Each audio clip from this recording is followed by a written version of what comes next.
हमारा सौरमंडल एकदम बिजी जगह है, जहां प्लैनेट्स, मून्स और एस्ट्रॉइड्स सब सूर्य के चारों ओर नाच रहे हैं। इन सब के बीच मर्क्यूरी का स्थान बहुत ही यूनिक है। ये हमारे सौरमंडल का सबसे छोटा प्लैनेट है और सूर्य के सबसे पास। जरा सोचो, एक छोटी सी दुनिया हमारे तारे की तेज गर्मी में तप रही है, वो है मर्क्यूरी। धरती के इतने पास होने के बावजूद मर्क्यूरी एक रहस्यमय दुनिया बनी रही है, सूर्य की चमक में छिपी हुई। इसका छोटा आकार और धरती से देखने में कठिनाई होने के कारण यह शुरुआती एस्ट्रोनॉमर्स के लिए एक चुनौतीपूर्ण विषय था।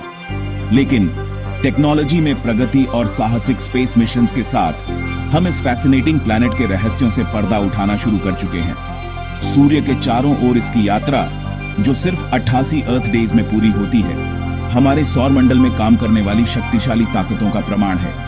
अगले सेक्शंस में हम इस इंटरेस्टिंग दुनिया के रहस्यों को उजागर करने के लिए एक सफर पर निकलेंगे। इसकी सतह, एटमॉस्फेयर और उन मिशंस का पता लगाएंगे जो इसके रहस्यों को अनलॉक करने के लिए गए हैं।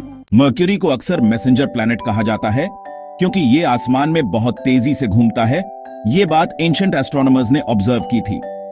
मर्क्यूरी की गति और इसकी कक्षा की अनोखी विशेषताओं ने हमेशा से खगोलविदों को आकर्षित किया है। लेकिन ये सेलेस्टियल मैसेंजर आखिर कितना छोटा है?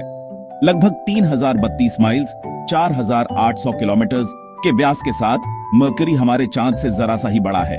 ये इसे जुपिटर या सैटर्न जैसे हमारे सौर मंडल के जायंट्स के सामने एक ड्वार्फ बनाता है। लेकिन मर्क्यूरी में साइज की जो कमी है वो स्पीड से पूरी होती है। सूर्य के चारों ओर इसकी परिक्रमा सभी प्लैनेट्स में सबसे तेज है, जो breathtaking 29 miles per second 47 kilometre per second की रफ्तार से होती है। इतनी तेज गति का कारण सूर्य से इसकी नजदीकी है, जहां ग्रेविटेशनल पुल सबसे ज्यादा है। मर्क्यूरी का सूर्य के इतना करीब होना इसे और भी अनोखा बनाता है। मजेदार बात यह है कि मर्क्यूरी का रोटेशन भी बड़ा अजीब है। ये अपनी एक्सिस पर बहुत धीरे धीरे घूमता है। एक चक्कर पूरा करने में लगभग 59 अर्थ डेज लेता है। इसका मतलब है कि मर्क्यूरी पर एक दिन सूर्योदय से सूर्योदय तक 1076 अर्थ डेज तक चलता है। मर्क्यूरी की ऑर्बिट और रोटेशन के बीच के इस अजीब डांस से इसकी सतह पर तापमान में बहुत ज्यादा बदलाव होते हैं। दिन के समय सतह का तापमान 800 डिग्रीज फ़ारेनहाइट 427 डिग्री सेल्सियस तक पहुंच सकता है, जबकि रात में ये -290 डिग्रीज फ़ारेनहाइट -179 डिग्री सेल्सियस तक गिर सकता है। मर्क्यूरी की सतह पर कई क्रेटर्स और प्लेन्स हैं जो इसे एक रगेड और मिस्टीरियस लैंडस्केप देते हैं। ये क्रेटर्स इस बात का सबूत हैं कि मर्क्यूरी पर भी कई सेलेस्टियल बॉडीज ने इंपैक्ट किया है। इसके अलावा मर्क्यूरी का मैग्नेटिक फील्ड भी बहुत दिलचस्प है। ये मैग्नेटिक फील्ड पृथ्वी के मैग्नेटिक फील्ड का लगभग 1% है, लेकिन ये भी इस छोटे ग्रह को एक अनोखी पहचान देता है। मर्क्यूरी की इन सभी विशेषताओं को समझने के लिए कई स्पेस मिशंस भेजे गए हैं, जैसे कि नासा का मैसेंजर मिशन, जिसने हमें इस ग्रह के बारे में बहुत सी नई जानकारियां दी हैं। भविष्य में और भी मिशंस की योजना बनाई जा रही है ताकि हम इस छोटे लेकिन फैसिनेटिंग ग्रह के और भी रहस्यों को जान सकें। जरा सोचो, एक ऐसा लैंडस्केप जो समय में जम गया है, एक ऐसा स्थान जो समय के साथ स्थिर हो गया है, हर आकार के क्रेटर से भरा हुआ है, छोटे से लेकर विशाल तक। हर एक क्रेटर एक अलग कहानी कहता है, अरबों सालों से चल रहे कॉस्मिक बम्बार्डमेंट का प्रमाण। ये क्रेटर्स उस समय की गवाही देते हैं जब ब्रह्मांड में अराजकता थी। यही है मर्क्यूरी की सतह, एक ऐसी दुनिया जो समय के साथ बिल्कुल नहीं बदली। यहाँ का हर हिस्सा स्थिर और अपरिवर्तित है। धरती के विपरीत, जहाँ टेक्टोनिक प्लेट्स लगातार शिफ्टिंग कर रही हैं और लैंडस्केप्स का इरोजन हो रहा है, यहाँ सब कुछ स्थिर है। मर्क्यूरी की सतह पर उसके हिंसक अतीत के निशान हैं। ये निशान हमें बताते हैं कि यहाँ कभी कितनी उथल पुथल मची थी। क्रेटर्स, जिनमें से कुछ 100 माइल्स तक फैले हुए हैं, पूरे लैंडस्केप पर छाए हुए हैं। ये विशाल गड्ढे हमें उस समय की याद दिलाते हैं, उस समय का प्रमाण जब हमारा सोलर सिस्टम बहुत ज्यादा कैओटिक जगह थी। ये क्रेटर्स उस अराजकता के साक्षी हैं। ये क्रेटर्स ज्वालामुखी गतिविधि के विशाल मैदानों से घिरे हुए हैं, जो हमें बताते हैं कि यहाँ कभी ज्वालामुखी विस्फोट होते थे, जो मर्क्यूरी के इतिहास के शुरुआती दिनों में इंटेंस जियोलॉजिकल एक्टिविटी की ओर इशारा करते हैं। ये गतिविधियां अब शांत हो चुकी हैं। मार्स के रस्टी रेड या धरती के वाइब्रेंट ब्लूज के विपरीत, जहां रंगों की भरमार है, मर्क्यूरी की सतह एकदम सॉम्बर ग्रे है। यहाँ का रंग एकदम नीरस और उदासीन है। ये नीरस रंग एटमॉस्फेयर की कमी और सोलर रेडिएशन के लगातार बॉम्बार्डमेंट के कारण है, जो सतह को बेरंग बना देता है, जिसने सतह से सभी वाइब्रेंट रंगों को मिटा दिया है। यहाँ का हर हिस्सा एक ही रंग में रंगा हुआ है। हालांकि अपनी डेसोलेट दिखावट के बावजूद मर्क्यूरी की सतह हमारे सोलर सिस्टम के शुरुआती फॉर्मेशन के बारे में क्लूज देती है। ये क्लूज हमें उस समय की जानकारी देते हैं, एक कहानी जो इसके क्रेटर्स और मैदानों में लिखी गई है। ये कहानी हमें बताती है कि कैसे मर्क्यूरी का निर्माण हुआ और कैसे यह समय के साथ स्थिर हो गया। धरती पर हम अपनी एटमॉस्फेयर को हल्के में लेते हैं। यह एक अदृश्य सुरक्षा कवच है जो हमें हानिकारक रेडिएशन से बचाती है, हमारे क्लाइमेट को रेगुलेट करती है और जीवन को पनपने देती है। ये एक अदृश्य ब्लैंकेट है जो हमें हानिकारक रेडिएशन से बचाती है, हमारे क्लाइमेट को रेगुलेट करती है और जीवन को पनपने देती है। ये हमें एक सुरक्षित और स्थिर वातावरण प्रदान करती है। हालांकि मर्क्यूरी की कहानी अलग है। यह ग्रह एक बहुत ही पतली और लगभग नॉन एग्जिस्टेंट एटमॉस्फेयर के साथ आता है। इसमें वो है जिसे वैज्ञानिक एक्सोस्फीयर कहते हैं, एक ऐसी एटमॉस्फेयर जो इतनी पतली है कि लगभग नॉन एग्जिस्टेंट है। यह एक्सोस्फीयर सोलर विंड द्वारा मर्क्यूरी की सतह से निकाले गए एटम से बनी है। यह एक्सोस्फीयर सोलर विंड द्वारा मर्क्यूरी की सतह से निकाले गए एटम्स से बनी है, जो सूर्य से निकलने वाले चार्ज्ड पार्टिकल्स की एक कांस्टेंट स्ट्रीम है। यह प्रक्रिया लगातार चलती रहती है, जिससे मर्क्यूरी की एक्सोस्फीयर कभी स्थिर नहीं रहती। धरती की एटमॉस्फेयर के विपरीत, जो ग्रेविटी द्वारा अपनी जगह पर बनी रहती है, मर्क्यूरी की एक्सोस्फीयर लगातार अंतरिक्ष में जा रही है और सोलर विंड द्वारा फिर से भर जाती है। यह एक निरंतर चक्र है जो कभी नहीं रुकता। सब्सटैंशियल एटमॉस्फेयर की इस कमी का मर्क्यूरी के क्लाइमेट पर बहुत गहरा प्रभाव पड़ता है। इस पतली एटमॉस्फेयर के कारण मर्क्यूरी का क्लाइमेट अत्यधिक अस्थिर है।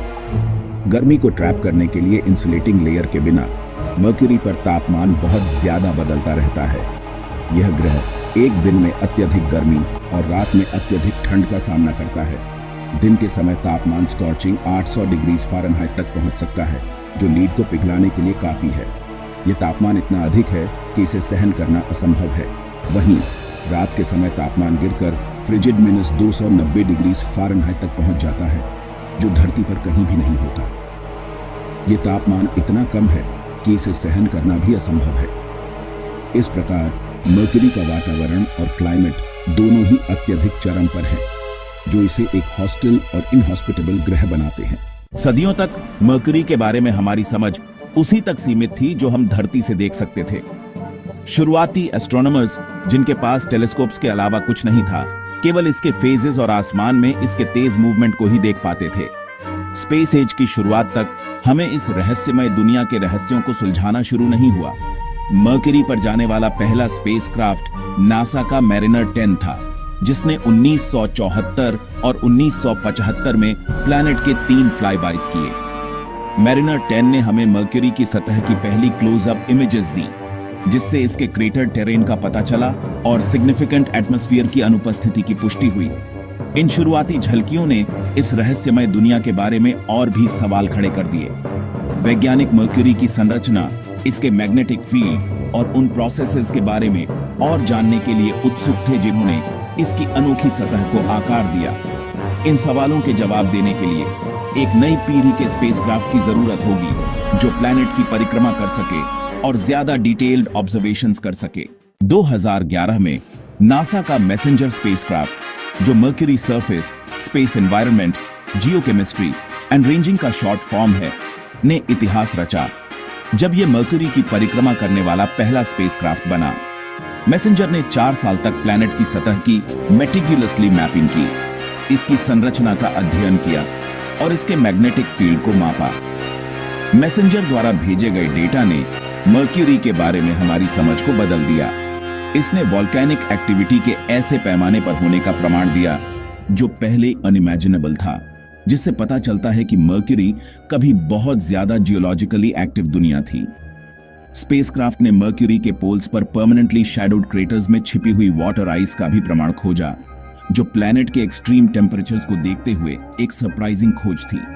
मैसेंजर के ऑब्जर्वेशंस ने मर्क्यूरी के मैग्नेटिक फील्ड के एवोल्यूशन और सोलर विंड के साथ इसके इंटरैक्शन के बारे में भी जानकारी दी। मिशन की डिस्कवरीज ने मर्क्यूरी की एक ऐसी तस्वीर पेश की जो पहले के मुकाबले बहुत ज्यादा कॉम्प्लेक्स और डायनामिक थी, जिससे हमारे सोलर सिस्टम के रहस्यों को अनलॉक करने में डेडिकेटेड स्पेसक्राफ्ट मिशंस के महत्व का पता चलता है। हालांकि ब्रह्मांड की विशालता की तुलना में छोटा और महत्वहीन लगता है, मरकरी ब्रह्मांड के बारे में हमारी समझ में एक यूनिक स्थान रखता है। इसका एक्सट्रीम एनवायरनमेंट, इसकी एंशंट सतह और सूर्य से इसकी नजदीकी इसे प्लैनेटरी फॉर्मेशन और एवोल्यूशन का अध्ययन करने के लिए एक वैल्यूएबल लैबोरेटरी बनाती है। मरकरी का अध्ययन करके हम उन प्रोसेसेस के बारे में जानकारी प्राप्त करते हैं जिन्होंने अरबों साल पहले हमारे अपने प्लैनेट को आकार दिया था। इसकी क्रेटर्ड सतह अर्ली सोलर सिस्टम के बॉम्बार्डमेंट पीरियड का रिकॉर्ड प्रदान करती है, जबकि इसकी इंटरनल स्ट्रक्चर प्लैनेट्स के परतों में डिफरेंशिएट होने के तरीके के बारे में क्लूज देती है। इसके अलावा मरकरी का एक्सट्रीम एनवायरनमेंट फिजिक्स की हमारी समझ और जीवन की सीमाओं का परीक्षण करने के लिए एक टेस्टिंग ग्राउंड प्रदान करता है। सूर्य से प्लैनेट की नजदीकी इसे स्पेस वेदर और सोलर विंड के प्रभावों का अध्ययन करने के लिए भी एक वैल्यूएबल टारगेट बनाती है। जैसे जैसे हम अपने सौर मंडल और उसके बाहर एक्सप्लोर करते रहेंगे, मरकरी निस्संदेह हमें सरप्राइज करता रहेगा और उस ब्रह्मांड के बारे में हमारी असम्पशंस को चैलेंज करता रहेगा जिसमें हम रहते हैं।